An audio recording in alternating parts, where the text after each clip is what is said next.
नाजरीन ग्रामी, अभी तक आपने सबसे खतरनाक और जहरीले सांपों के बारे में सुना होगा, पर दोस्तों क्या कभी आपने अजीबो गरीब सांपों के बारे में सुना है? अगर आपको इसके बारे में पहले कोई जानकारी नहीं है तो आज की इस वीडियो में न सिर्फ आपको इन सांपों के बारे में जानकारी मिलेगी, बल्कि ये कितने खतरनाक हैं वो भी आज की इस वीडियो में आपको बताया जाएगा।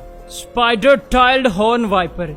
दोस्तों, इस सांप को देखकर आपके दिमाग में सिर्फ एक सवाल आ सकता है कि आखिर इसकी पूंछ में ये मकड़ी कैसे छुप गई है। इसकी वीडियो देखने के बाद आपको इस सांप की पूरी कहानी समझ आ जाएगी कि आखिर ये मकड़ी इसकी पूंछ में क्या कर रही है। दोस्तों, ये सांप बाकी सांपों की तरह दिखाई देता है, मगर पूंछ से ये सांप बिल्कुल भी दिखाई नहीं पड़ता है। इसलिए इस सांप की पूंछ को देखकर मेंढक और छिपकली चौंक जाते हैं कि अजीब सी दिखने वाली आखिर ये क्या चीज है। यही